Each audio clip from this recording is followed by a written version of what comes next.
So I mentioned that I found Nomad Capitalist, which is this guy on YouTube who travels the world essentially, but I think a fundamental precept of his is go where you're treated best. And he considers governments almost like suitors, like prospective boyfriends or girlfriends, and feels seemingly no allegiance to the place that he was born.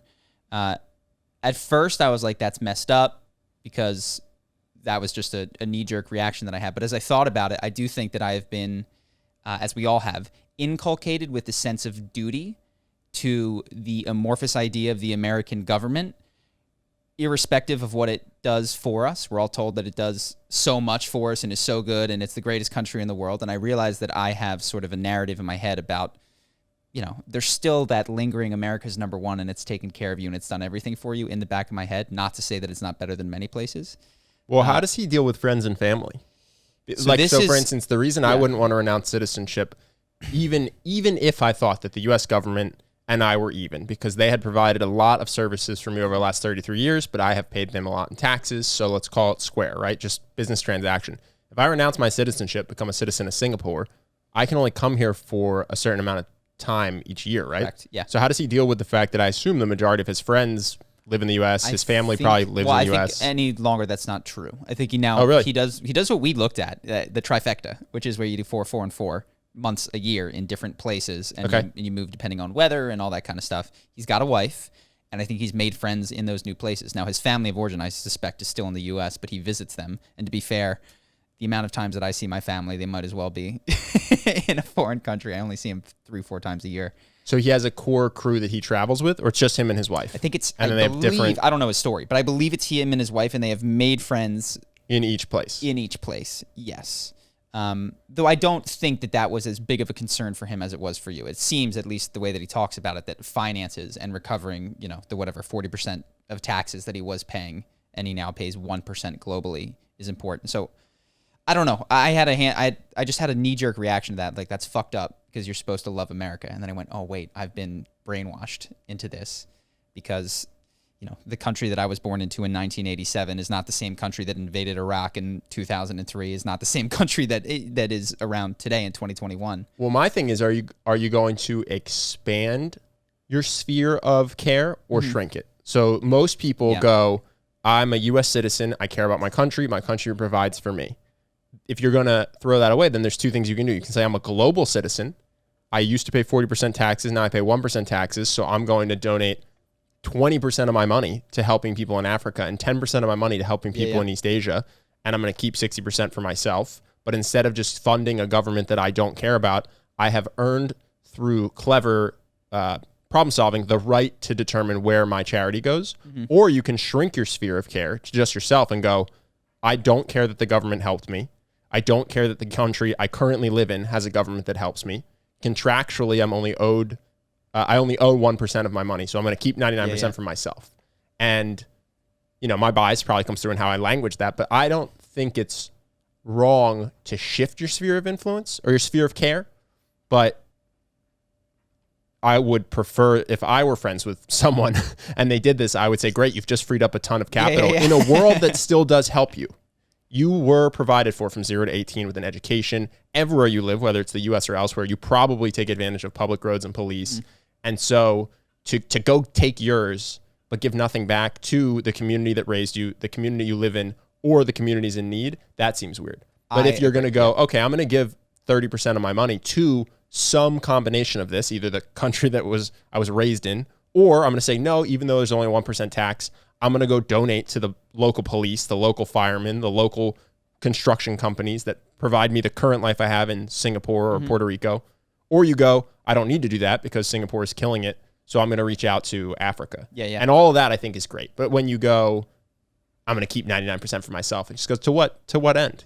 You aren't alone in the world. You aren't alone in the universe. So. Yeah, that was my exact, there's the legal argument, there's the moral argument, which is like, you owe more than 1%. And not even just, there's owe, and then there's an additional, like, look, you were born, I'm a determinist. I know you're not, but like, you happen to be born. No, I am for other people, just not myself. You happen to be born on a wonderful roller coaster. Yeah. Like, congrats. I know you think that it was there's no free will. Yes, you did hard work, but like, you got a great roller coaster. It's time for you to go spend some money to like improve other people's roller coaster. And when I say roller coaster, what I mean is if you're a determinist, you believe that you are sort of locked into a track of which you can peer out of and enjoy and watch and be conscious of, but not that free will is almost a nonsensical thing. If that doesn't make sense to you, we've talked about it in the past. Go check out Sam Harris' Free Will. He has recently done a sense on it. But yeah. But no, yeah, my thing is just that we're all, to the extent that you haven't been murdered in your sleep by someone taking your stuff, you've benefited from public services. So I would say, yeah, if you don't want to give money to the U.S. government, you want to do it to other charities, good causes, then sure. But if you want to go, I made mine, I'm completely self-made, I should keep 99% of the money I make because of how clever I am, I would suggest that maybe that's a little too much self-congratulatory nature. I agree. And quite frankly, if you universalize that rule, it would be an awful planet. Like the idea of this libertarian ideal where we all just respect property rights and tremendous amounts of inequality is a joke. So that would fall apart very quickly if people started to follow that. Now, here was the thought that I had. I don't think I'm going to leave the U.S. for the reasons that you mentioned, which is family, friends, all that kind of stuff. So I'm locked in. But if I wasn't and I was playing this game and I did go somewhere, because where I did land is tax rate effectively last year in California is 43%. A lot of it goes to stuff that I wish it didn't go to.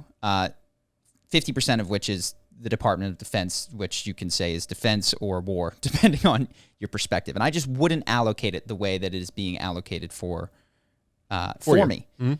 So if I were to leave and free up, all of that, what is the appropriate amount for me or anyone to think about paying? Because kind of what taxes do for a lot of people is they make them feel like, okay, we're clear, Yeah, I paid what I owe. I pay what I owe. But what's interesting is if you're in Australia, that's 25%. And if you're in California, in the upper bracket, that's 53% at your highest marginal rate. That's a big difference. Sure. So like, how does one morally navigate the correct amount? I have put no thought into this, so I don't know. The one thing I will say is I do like actually the philosophy around a marginal tax rate.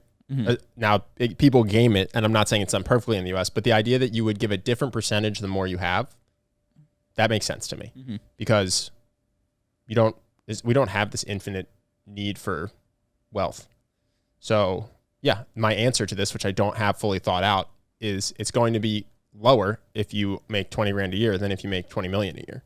Not just in absolute money, but even in percent. But I don't know the number, if it's 10 or 15 or 30 or... I was just thinking, I was like, this is not an impossible future for me to find myself in where for whatever reason, I don't want to be in the US and I go abroad and my tax rate effectively goes down.